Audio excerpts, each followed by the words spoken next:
Hi, good evening, everyone. Thank you so much for joining us. My name is Michelle Harpanau, and I'm the Executive Director with the World Affairs Council. It looks like we are now streaming live on Facebook, and we are also here on this webinar format on Zoom. So we're really excited to be here with you tonight.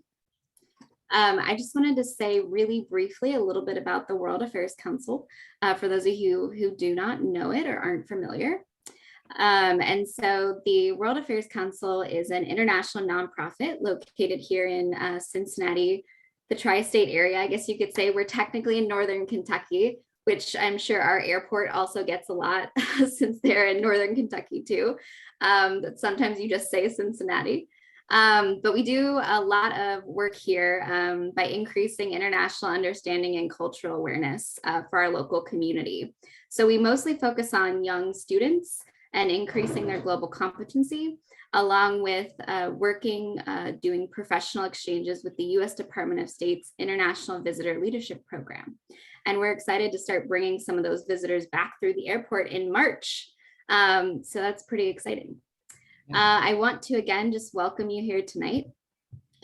In case you're in the wrong place, I want to make sure you're in the right place. So tonight's event is Clear Skies at Last. Could 2022 be the year the aviation industry makes its return? And we're really excited to have our two speakers here with us tonight. Brian Cobb with Cincinnati Northern Kentucky International Airport, as well as Keith Wilshets, Metropolitan Nashville Airport Authority. And just really quick, a little housekeeping before we jump into the event. We'll be taking questions at the very end of the discussion, but we do encourage you to go ahead and submit questions as soon as you have them. You can use the Q&A section at the bottom of your screen, or you can go ahead and chat with James McManus, who is our Director of Exchange and Development. So at this point, I'm going to go ahead and pass the mic to Doug Goldberg, who's a board member of the World Affairs Council and president of SPS Worldwide Strategic Planning Services. And we'll learn a little bit more about the topic as well as our speakers. Doug? Well, thank you, Michelle, and good evening, everybody. I suppose it's evening for most of you. It's early afternoon for some of you on the West Coast, and I think it's early morning for at least a couple of you in Asia right now, but it's so good to have everybody join us for this discussion. As Michelle said, my name is Doug Goldberg. I'm on the board of the World Affairs Council, or at least the Cincinnati Northern Kentucky chapter of the organization. And I'm also with SPS, which is a global airport planning consultancy. I am really, really excited today to introduce two industry veterans, each with decades of experience managing some of the nation's most progressive airports. Both are licensed pilots. Both have been responsible for many unique innovations and capital improvements at major US airports, both before and during the pandemic.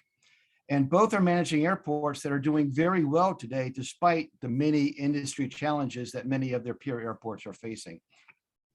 I have had the great pleasure of knowing both of these aviation giants for many years. I'm very fortunate to call them both colleagues and friends. I'm going to begin by introducing both Keith and Brian. First, Keith Wilshets. Keith brings 35 years of experience in airport planning, operations, and leadership. He is currently the Director of Strategic Planning for the Metropolitan Nashville Airport Authority, which oversees Nashville International Airport, one of our favorite destinations, and also John C. Toon Airport, the busiest general aviation airport in Tennessee. Prior to his current position, Keith was the Deputy Executive Director of Operations and Emergency Management for Los Angeles airports, where he was responsible for all aspects of operations at LAX and also emergency management at both LAX and Van Nuys, the region's general aviation airport. Keith also served as Director of Airport Planning and Noise Mitigation for the San Diego Regional Airport Authority, and he was Vice President of Planning at Dallas-Fort Worth International Airport. Keith holds a Master of Science degree in Executive Leadership from the University of San Diego and a Bachelor of Science in Aerospace Engineering from Missouri University of Science and Technology. And of course, he is a licensed pilot. And now Brian Cobb. Brian also is a 30 plus year veteran of the airline airport industry. He now serves as a Chief Innovation Officer for the Cincinnati Northern Kentucky International Airport. From his flight instructor and commercial pilot certifications to his executive roles in the airline industry and at CVG Airport, Brian has experience and passion for bringing about advancements to aviation and beyond. Brian joined CVG in 2010. He now oversees the airport's team of professionals working in the fields of customer experience and terminal services, information technology, and innovation programming.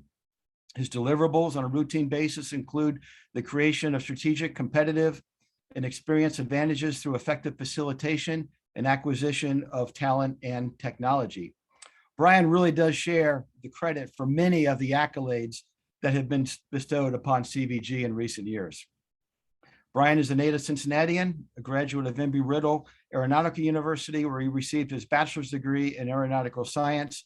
He also holds his commercial pilot and flight instructor licenses and associated aircraft ratings.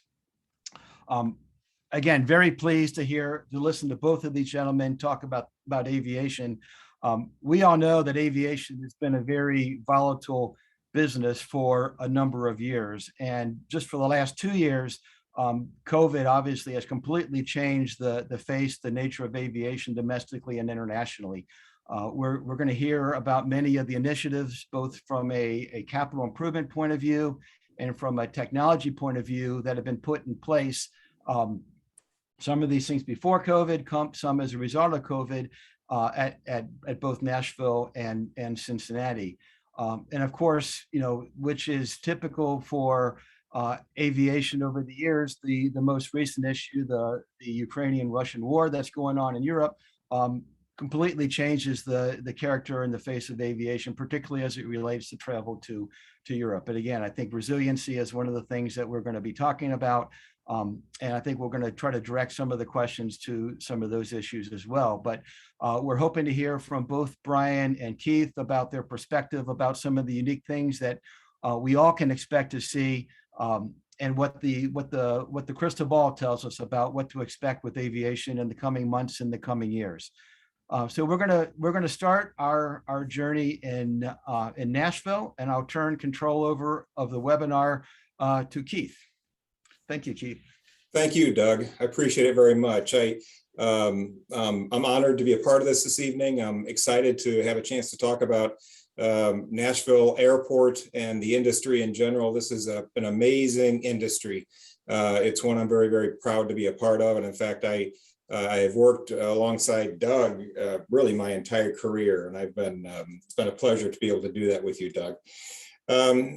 I do want to talk about Nashville International Airport, of course. Nashville is it's an interesting place. I can't say any airport has really benefited per se from COVID, but there are a few airports that have done particularly well in the last 9 months or so, once the virus has started to recede, or at least the main impacts of it have started to recede. And I think Nashville is one of them. And I'll show you a little bit about how that has worked for us. If you have had the chance to come to Nashville in the last 6 months and spend some time on Broadway, I think you'll realize that at least many of the people here in Nashville don't really even realize that a pandemic is going on. It's an exciting town, and I got to tell you, I'm enjoying being here. Can you see my screen there with the full World Affairs Council screen in front of me? Just want to make sure that we're all seeing the same thing. Okay, terrific. So Nashville has, even before the pandemic started, we were on a very large capital improvement campaign. And you can see here many of the projects that have been done, and many of the projects that are going to be done over the next few years. The projects, this is our terminal complex right here. And you can see in blue the projects that we have completed in the last 2 years or so. 2 terminal garages have been complete. We have built a new central utility plant. terminal wings on both our Concourse A and Concourse D, and we really rebuilt Concourse D itself. We have a lot of projects going on right now that will be complete in about a year and a half. We're building a third garage. A new hotel is going to be a part of that.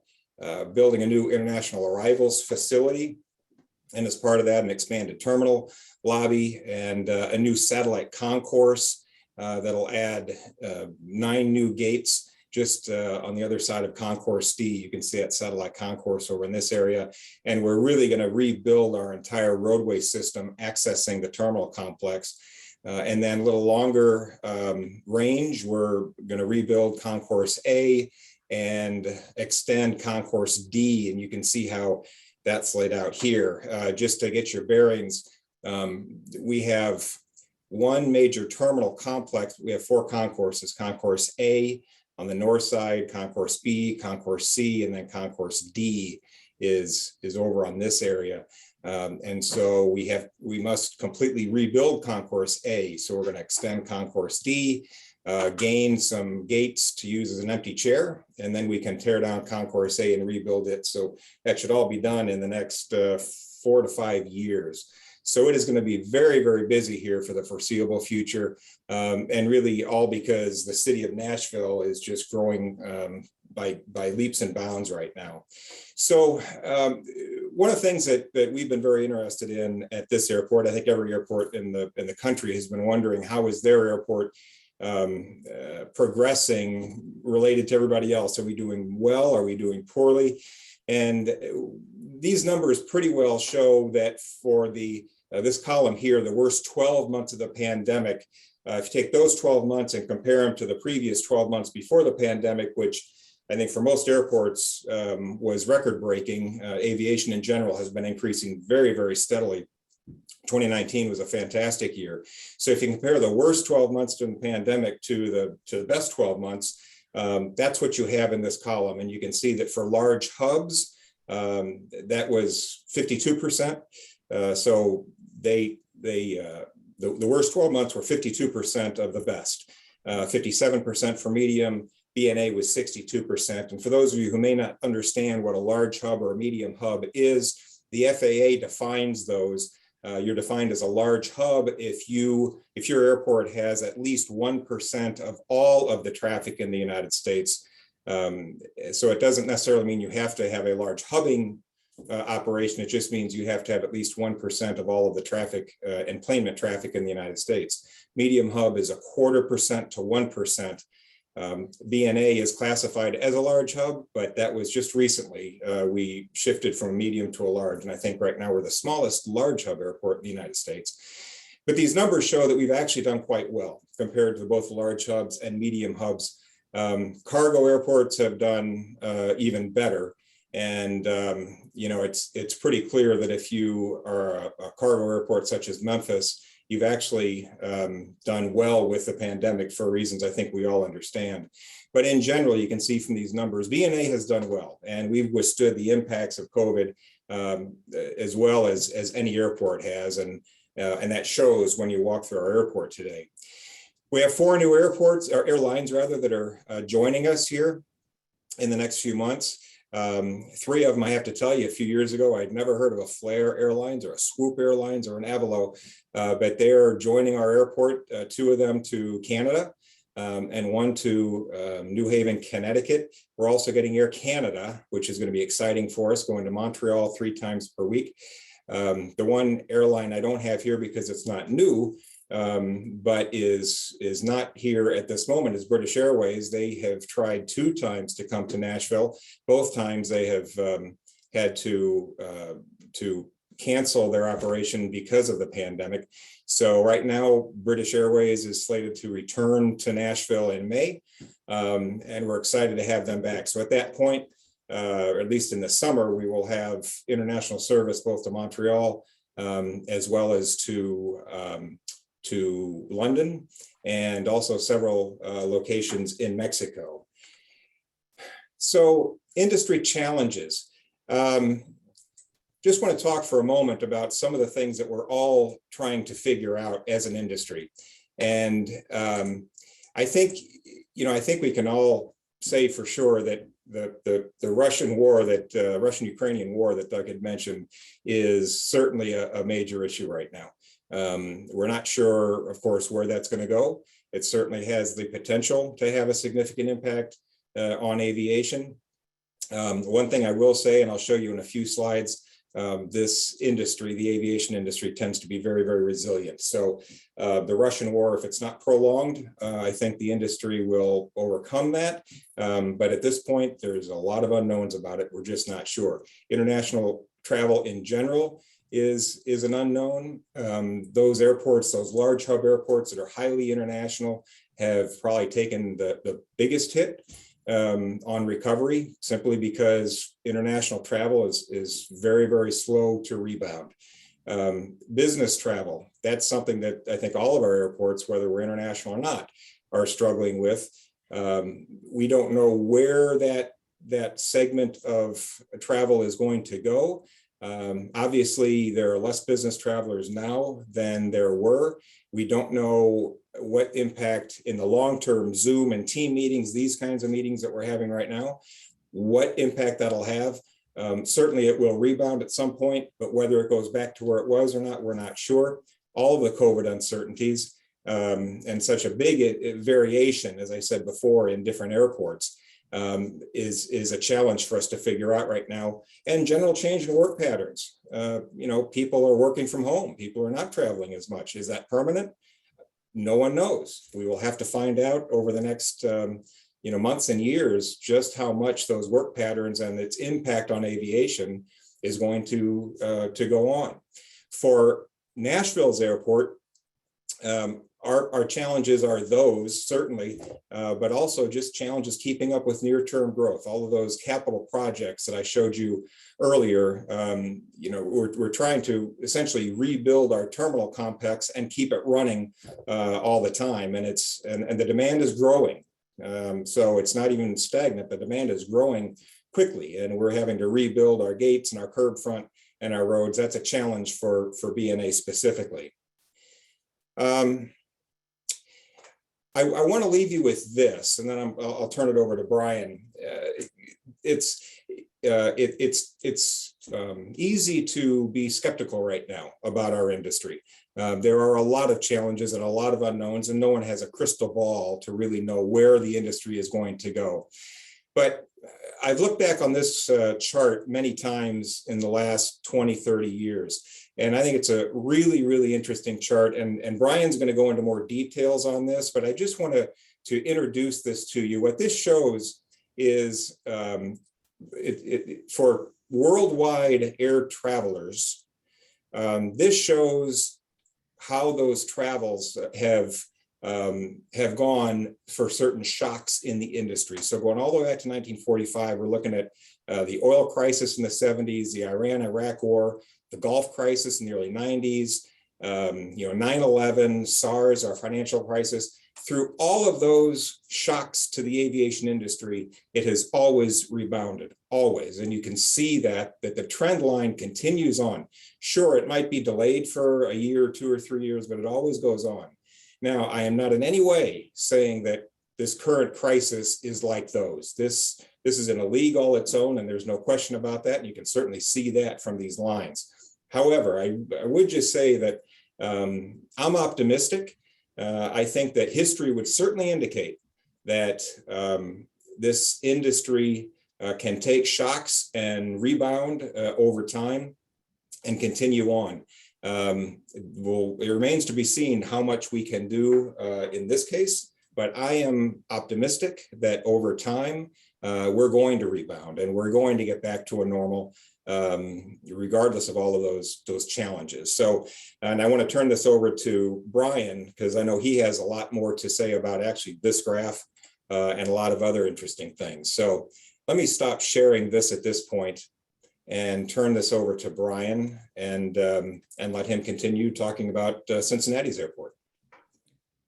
Hi, Chief. Thank you very much. And thanks for the optimism, because we certainly need it after the past, 2.5 years at this point. I think it's fair to say that many of us in the industry, Keith, Doug, myself, we knew that a pandemic could occur. We have the books, we have the manuals.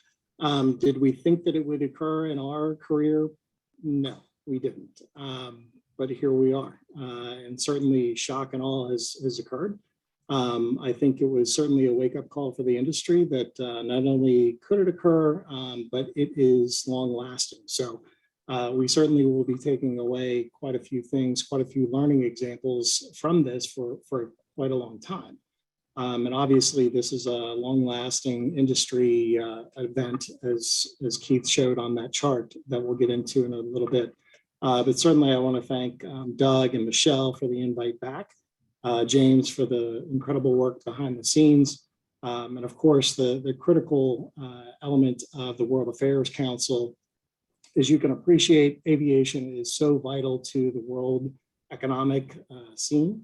So we count on really what it is that you bring to the economic stage and the implications to what it is to really connect around the world. So thank you for participating in tonight's call and sharing what information we might be able to provide you into tomorrow's experiences. So first and foremost, let's talk about CVG ever so briefly.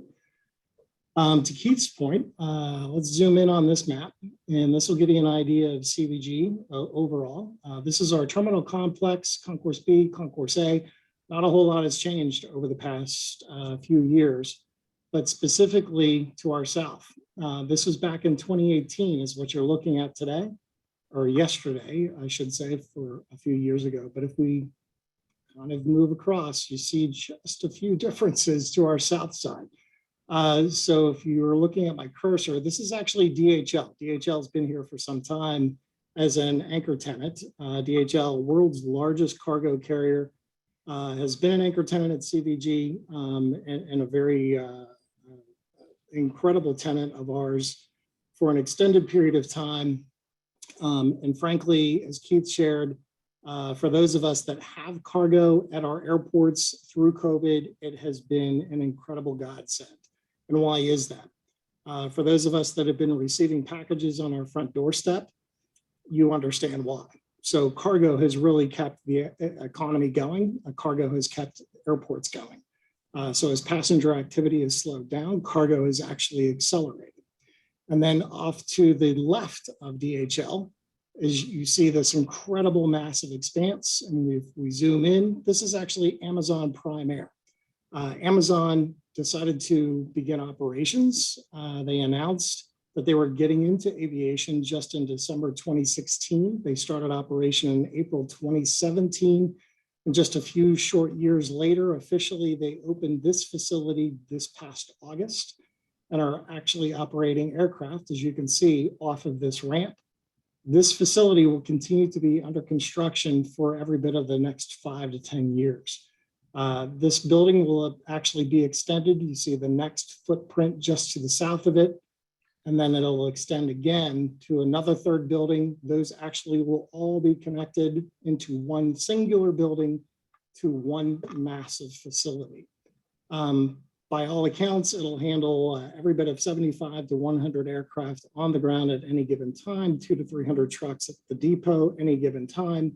And then once they're finished there, they will move to the north and infill in between our two center and most western runway, and then they'll go to the north. What does that look like? There's Amazon Site 1, Amazon Site 2, Amazon Site 3. And if you're counting, that's approximately 1,200 acres of our 7,700 acres in total. And what that makes CVG is the only North American airport to have 2 cargo carriers hubbed at one location. So massive influx of operations on the cargo side. And if you also notice, as I move this side by side, you can see a bunch of white rooftop buildings kind of emerge. What that indicates and implicates is that a lot of widget makers, manufacturers, have recognized that not only do they have domestic options via Amazon, but international shipping options via DHL. So they're flocking to the Cincinnati, Northern Kentucky region for those cargo opportunities. And of course, not only do we have tremendous air access, but we also have rail, river, and road. So incredible opportunities via the CVG landscape. Now let's get out of this momentarily and let's jump into a new screen.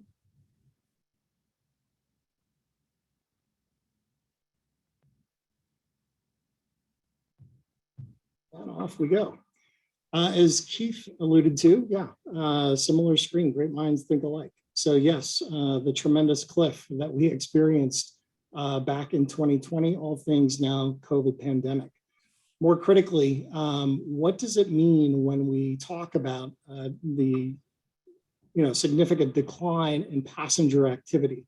And truly, the world did come to a complete stop when it comes to aviation. When it comes to CVG specifically, our typical day would have been in around a 12,000 passenger volume through our checkpoint. At our lowest point, we had roughly about 400 passengers through our checkpoint, 400 versus 12,000. Now, bear in mind, approximately half of that were crew members on any given day. So 200 passengers actually through the checkpoint. Now, what were those crew members doing? They're actually flying empty aircraft. So why were they flying empty aircraft? That was a requirement of the government to continue operations for the foreseeable future to really keep aviation going. So again, it's kind of the, hate to say or use the commentary, but kind of the fog of war, if you will, at the time of no one really knew the extent of what was happening with COVID. We had to keep operations going. We had to really continue to fly aircraft, not really knowing how many passengers would actually be on board, really because of essential workers, because we really did have to continue loading up some level of passengers, be it 1, be it 2, be it 10, because there are essential workers beyond just normal business travelers or leisure travelers. So that was kind of the bizarre set of circumstances on the initial days of COVID. But then we kind of settled into the operations. Now, what was the overall impact from kind of 2020, 2019? If you look at the just the baseline numbers on the financial side of the house, 2021 to 2019, we lost $324 billion just last year. In that 2020 to 2019 window, $372 billion. So what's the order of magnitude? To give you an idea, you go up and look at this quote. It's from the Airline Lease Corporation, Steve Udvar-Hazy. His comment is essentially the airline industry lost all profits from the time that it earned since World War II. Kind of let that sink in. All profits lost in the aviation industry since World War II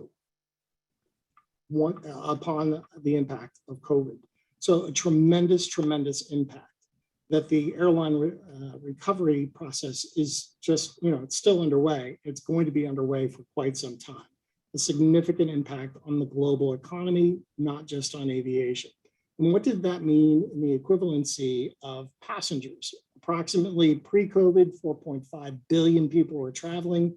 In 2019, we lost about 2.7 billion people in 2020, the first year of COVID. Just last year, we lost about 2.2 billion, and we'll continue to see a loss in 2022. So hopefully that number continues to decline, but as Doug alluded to, we can certainly probably see some level of impact from the Russo-Ukrainian war.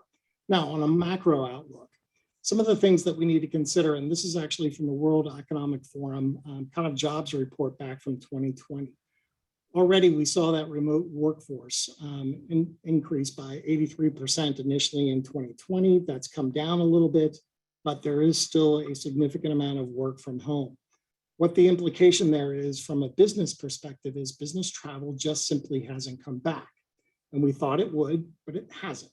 And really what's happening is businesses are calling up each other saying, hey, so I'm thinking about coming to visit you and we'll talk business. However, the receiving end is saying, well, we're not back in the office, so probably doesn't make sense for you to travel out to see me. So we should probably continue to have the Teams call or Zoom call, etc. So again, that just hasn't recovered yet. And for those of you that may not have been or not in a large market such as San Francisco, New York, etc., those markets, typically those large buildings, large areas are still at every bit of 20 to 30% occupancy. So those buildings have not come back to full occupancy, probably won't come back to full occupancy for some time. Now, what does that mean from a larger perspective, again, on a macro outlook? You can already see that human to automation aspect is rapidly increasing. And what do we mean by automation? Autonomous vehicles, robotics, AI, those are the implications that we're already seeing. So in 2020, the human to automation ratio was 67 to 33%. The estimates by 2025 are 53 to 47. Already, you can see that movement in a tightening window. So what does that implicate as far as actual jobs? So assembly, business service, customer service, mechanics and machinery. If you really look even closer, those are implications to airport services, baggage services, ramp work, all things around us that we really have to be concerned with as far as jobs. So on a micro outlook, this is what we're kind of looking at from a 1 to 3 year recovery. We can still anticipate domestic recovery. Something that we have to recognize in the US is that a state to state travel or Ohio or Tennessee travel to Florida is nothing for us. However, outside the country, that is literally a country to country movement. And just up until perhaps a few weeks ago, that was a COVID to COVID different protocol outside this country, which was very challenging.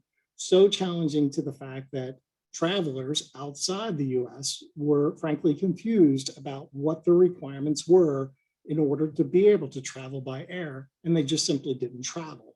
So that kind of confusion is still out there. It's lessening to a large extent, and we only hope that that will continue to move in the right direction. But if that were to come back for any reason, if there is another surge in COVID, then we can anticipate that leisure travel will again kind of constrict on an international basis. Domestic, it could potentially constrict again, and definitely on the business side, it will be sluggish in the return. 3 to 5 years, the bipartisan infrastructure bills that recently passed, we can actually see some perhaps improvement in construction. Already Keith kind of alluded to that. There's significant benefits on the airport side as far as really trying to relife and improve while we have funding and opportunities to really kind of level set on infrastructure elements that really are long outdated and overdue for improvements, particularly in the US. And then the 5 to 10 year outlook, particularly around automation, if we have the opportunity, then we can probably anticipate seeing some autonomous elements. And then just very quickly, these are some elements that we've moved forward during COVID already for, for CVG, sorry.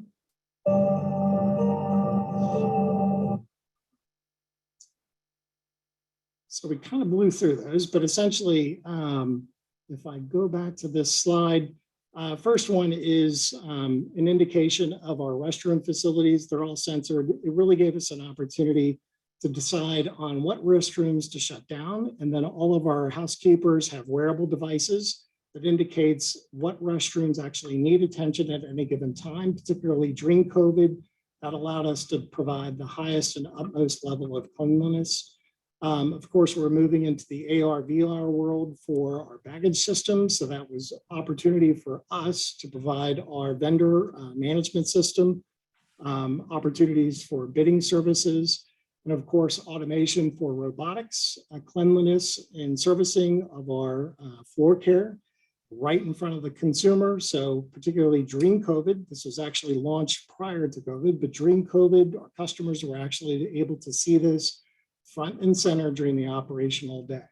We also launched autonomous tugs that are operating around aircraft and personnel. It's the first and only in the world right now. So significant movement. And we also see advanced robotics that are actually running and delivering concessions straight to your gate. So you can order something online via your app on your phone, and it'll deliver it directly to your gate, all in a touchless environment. We launched graphene, which is a paint to lower the risk and content over the period of time from COVID exposure. Hemp actually is an opportunity to remediate ground soil challenges. And then lastly, we moved into management of a small general aviation airfield because of the future of drone development, passenger movement, and cargo development for the future. So with that, we move pretty quick. We'll flip it over to Doug. Doug? Very good. Well, thank you, Brian. Thank you, Keith. A great perspective on two very progressive airports. I got a whole bunch of questions that are kind of rolling around my head, and I know the audience has some questions too.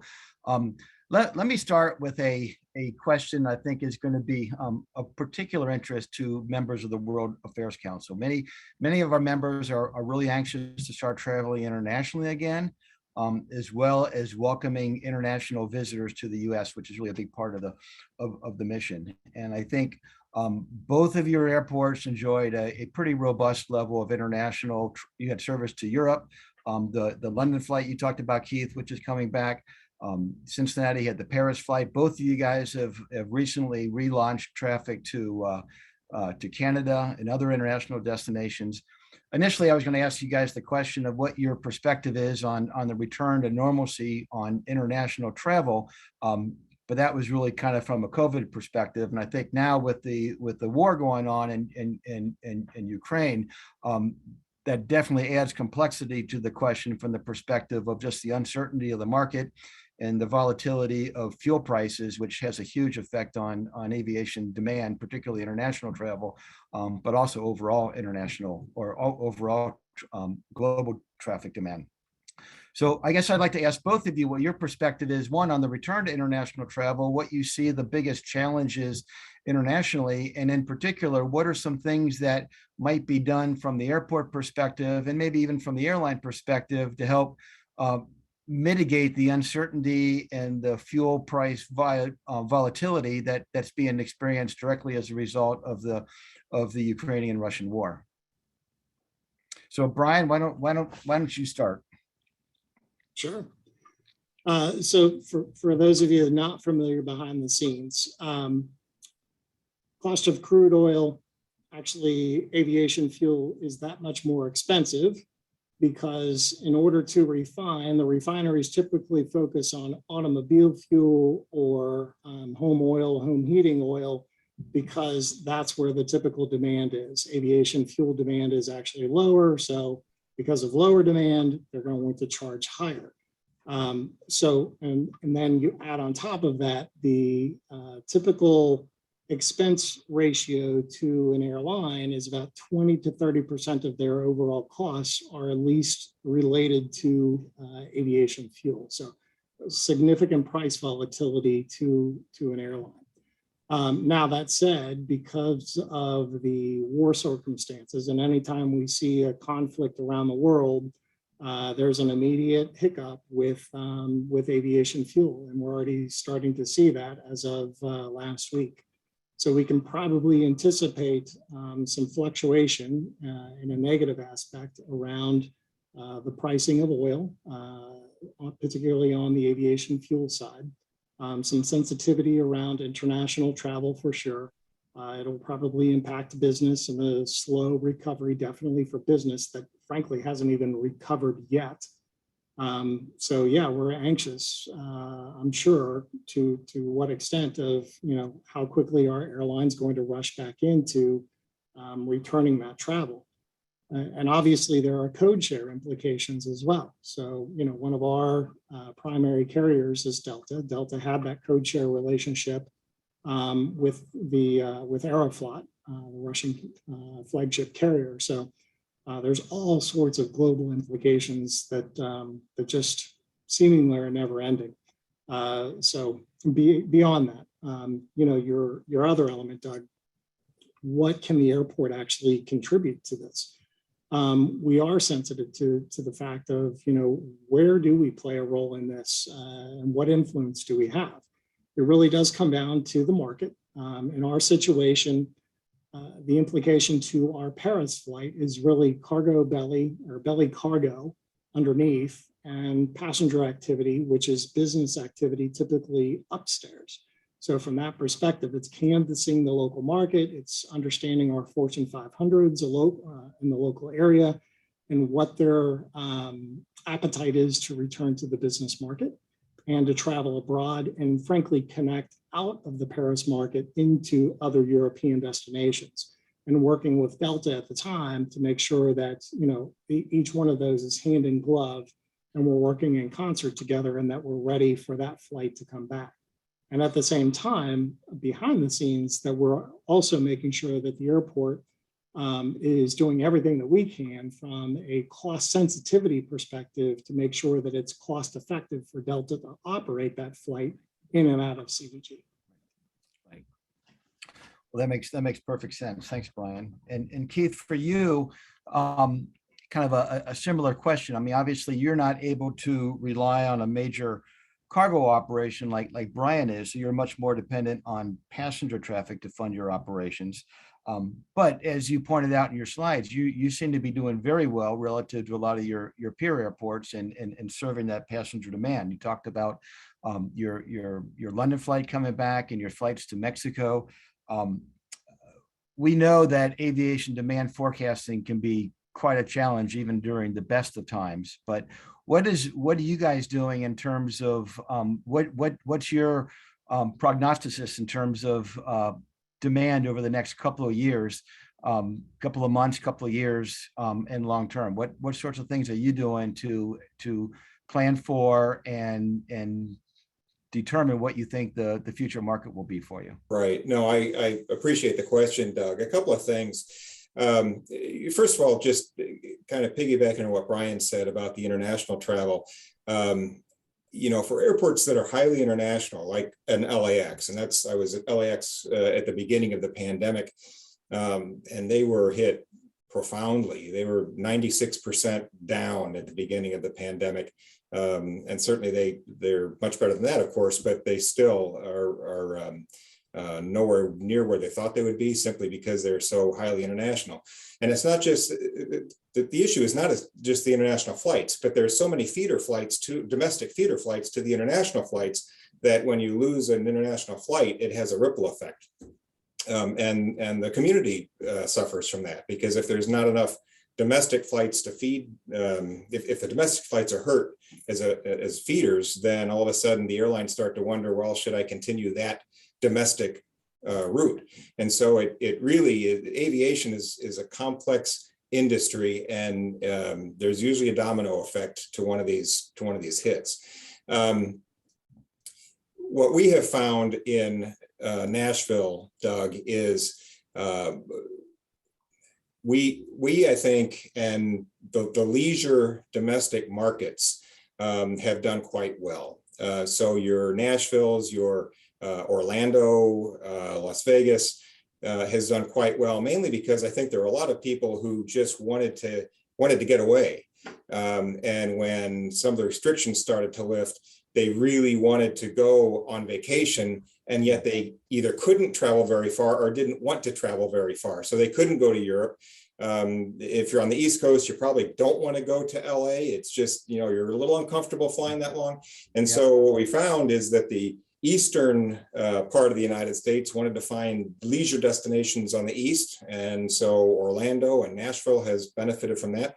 The people on the west side of the country were looking for some place to go. And so, they're going to Vegas and LA. And so, Nashville has weathered this, at least so far, quite well. We had a master plan that was done just before the pandemic started. We are looking at far exceeding the master plan recommendations. We updated our forecast last fall.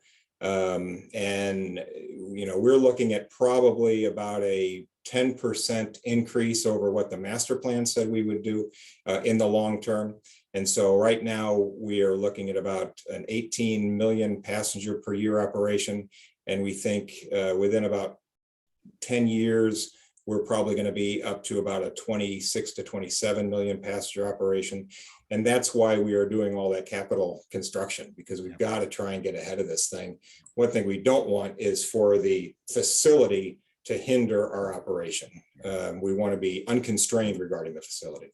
Yeah, that's great. I think a lot of people kind of underestimate the lead time required to put some of those improvements in place.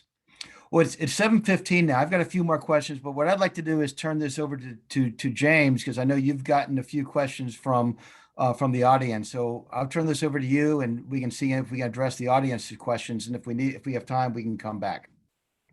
All right, thanks, Doug, and thanks, Brian and Keith, for your really wonderful insights on how the aviation industry is handling, our sort of protracted COVID pandemic.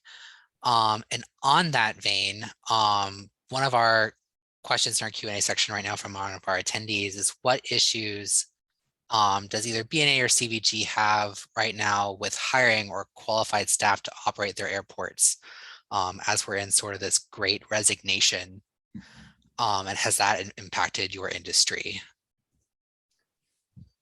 I'll very quickly tell you my view, and then I'd be interested to see what Brian has to say. Yes, it absolutely has. We've been hit just like most other employers around the country, trying to find good qualified help. And in fact, an airport is very unique. There's a lot of people who think an airport is the same as a shopping center or a big neighborhood or subdivision. An airport is an extremely unique facility, and many of the jobs require a very unique skill set. And so when we lose some of those jobs, it's not easy to find qualified people to backfill. We've done relatively well here at Nashville, but there is no question that we could use some more good qualified help. And again, I think it'll come back in time, but right now, yeah, we're struggling with that. Brian, are you finding the same thing at Cincinnati? Yeah, so Russell, call me. Yeah, absolutely. Keith hit the nail on the head. A lot of people just don't realize the complexity of an airport behind the scenes. I think the best way to look at it is it's a city all to its own. So there are just a tremendous amount of opportunities. So if folks are looking for jobs, you would be impressed and amazed at the number of opportunities that exist within an airport's fence line. So absolutely consider it. Now, outside of that, one of the challenges that we actually were seeing pre-COVID was a labor shortfall. So frankly, that's one of the reasons that we were looking at so many high automation opportunities. It's not to replace jobs. It's frankly to fill in the gaps and to try to close the gaps of the shortfall in employment. So that's probably to be able to, or to something that we're going to see for some time in coming. Thank you, gentlemen. And another question from our audience is focusing on the role that technology is going to play as a part of the aviation industry rebounding from COVID. And maybe just as a clarifying thing, is there anything that you think is going to be a really key area of a technological improvement that's going to really make a difference as airports look to make a full comeback? Now I'll jump in, not only automation, but we'll jump a little bit ahead and focus on that fuel aspect. Already you've seen particularly in the industry, not necessarily you, we've seen a mad rush on the sustainability efforts. Now, typically what we're likely to see here as well, because of the fuel sensitivity, is how quickly can we get to more efficient engines and sustainable aviation fuel, or SAF. So how can we lower that cost of fuel? And then subsequent to that, how quickly can we get into hydrogen aircraft or electric aircraft? Now, the challenge beyond that is electric and hydrogen we won't see the distances that we see in traditional aircraft bodies today. But certainly there will be an intermediate 300 to 400 mile distance aircraft that we can probably expect to see out of electric aircraft at least. So hopefully we see those in the next few years. Yeah, one thing that I'll mention just in terms of what the passengers may experience in terms of technology is touchless. Anything that's touchless is going to be in high demand at our airports. And, you know, I think we have benefited from this pandemic in terms of allowing people to get through our airports easier with things like mobile concession ordering. I think, you know, Brian touched on that at Cincinnati, you know, facial recognition. So that you don't have to hand tickets back and forth to people, even like elevator buttons. You know, we have all touchless elevator buttons. You just put your finger near the button. And that's not only healthier, it's usually easier for the customer. And so, you know, I think there are going to be a lot of technologies that we find are due to the pandemic that are going to make our lives better, you know, once we get over it. Thank you. And so I have another question sort of referring back to the ongoing conflict between Ukraine and Russia. We've seen a lot in the news recently about countries denying Russian aircrafts their airspace. And from like an aviation or airport standpoint of view, how big of a deal are those type of sanctions, and how does that like affect an airline if there's like large swaths of territory that either your flights can't go through or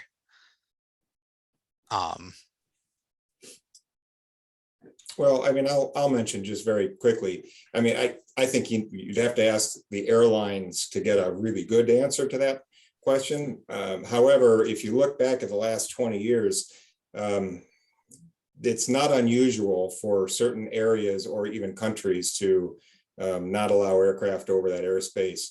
I remember a few years ago, there was a volcano in Iceland that caused all these aircraft to have to, you know, fly around Iceland.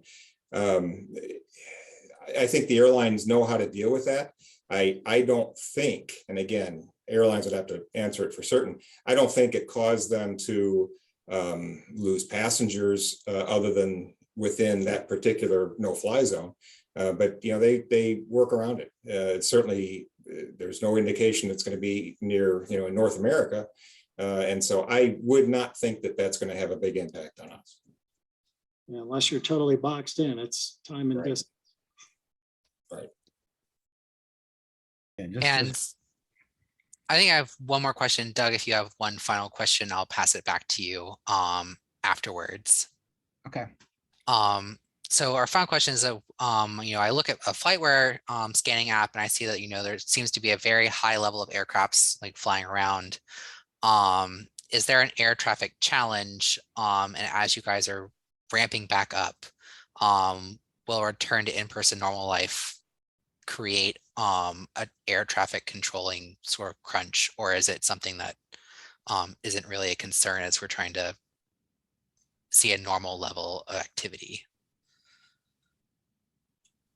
No, actually, as far as volume, we're well under volume right now. There was an ever increasing demand that was forecasted by the International Air Transport Association and ICAO and the Airline Association. So yeah, we were actually, right now, we're well under forecasts. So we would not anticipate, nor do we anticipate, an air traffic control issue.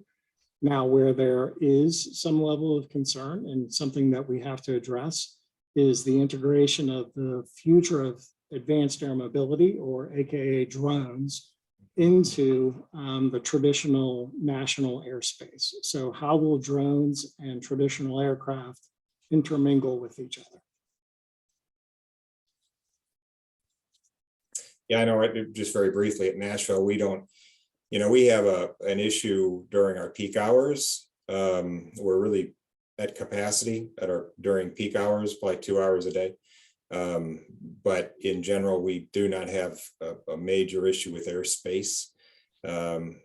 our neighbors may disagree that have to listen to our airplanes above their heads, but from a controller standpoint, it's not a major issue. I agree with Brian on the drones. That's something that we're all keeping a careful eye on. We've got to figure out how we can deal with that in the long term, because it has the potential to have a fairly significant impact on us if we don't figure out a better way to regulate that. Now, remember, say it with me, Keith. If you live around an airport, that sound of an aircraft is economic development. Exactly. But that's never played well in those public meetings when I've tried to explain that to people. I don't know. They just don't get that part. And actually, I think our final question for the evening actually does touch on the subject of drones, and how much are your airports investing in drone traffic potential?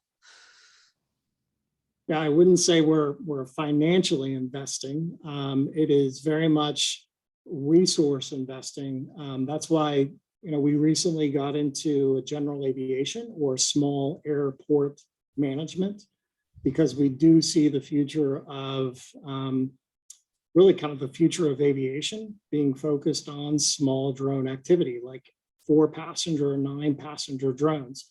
There's every bit of indication that activity is moving very fast, very furious.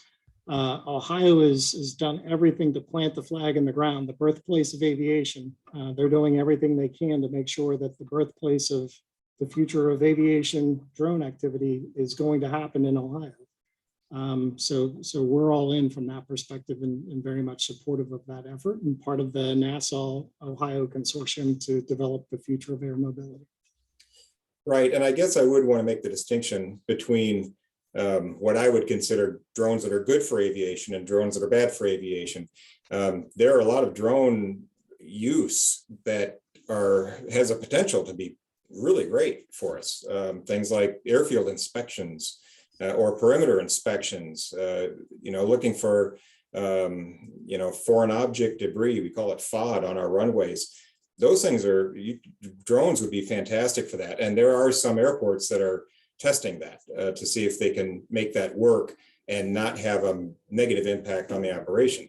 Obviously, the other side is just leisure drone, users at the ends of our runways that are causing problems with our operation. That's the part that we're working closely with the FAA. I think all of our airports are to try to make sure that we can regulate that and keep that from having a negative impact on our operation. And with that, I think we only have a few moments left. Doug, do you have any final questions for our panelists before we close out? Yeah, let me just ask one question that I think both Brian and Keith can probably answer pretty quickly. I think everybody's familiar with the recently passed bipartisan infrastructure law, $25 billion. That $25 billion with the B of that is allocated to airports, $5 billion for terminals, $15 billion for airport infrastructure, runways, taxiways, roads, and then $5 billion for air traffic facilities. At each of your airports, what do you guys see is the direction of those funds to improve performance at CVG and at Nashville? Keith? Yeah, I'll be glad to take that. We are taking advantage of every bit of it. We've got about $17.5 million per year for the next 5 years for Nashville International, and about $760,000 per year for the next 5 years at our general aviation airport, John C. Toon. And we're putting it to good use. And that helps so many aspects of our airport. Not only does it allow us to build more, but the jobs are fantastic. We can hire more people and put them to work. So no, it's I'm not going to say it's a godsend. I wouldn't go that far, but it is very, very helpful for us, particularly with all the capital projects that we're doing right now. Yeah, I would echo that. And just, airports are non-taxing entities. So every bit of capital funding that we can get, and frankly, U.S. airports have fallen well behind our colleagues outside the U.S. As far as our infrastructure, our terminals, concourses, jet bridges. So yeah, every bit of this funding is vital to make sure that our airports are equal or better too than what you can experience outside.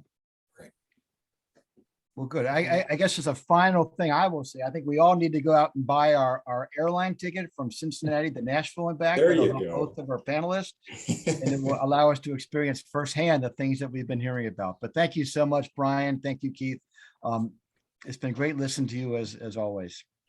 Well, I think I'm looking forward to next year buying a few tickets to the Cincinnati Bengals so I can see some fantastic football up there. I'll tell you. You're here. We enjoyed the Titans game. Yes, we did. Well, thank you so much, gentlemen, on behalf of the World Affairs Council of Cincinnati, Northern Kentucky, as well as all of our attendees who joined us this evening for this discussion.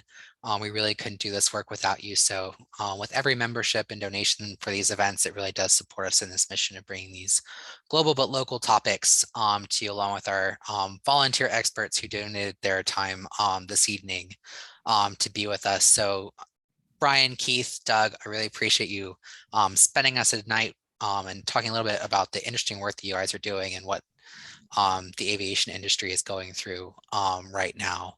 So thanks so much. I've really enjoyed our time here tonight, and I just want to thank you again before we close out.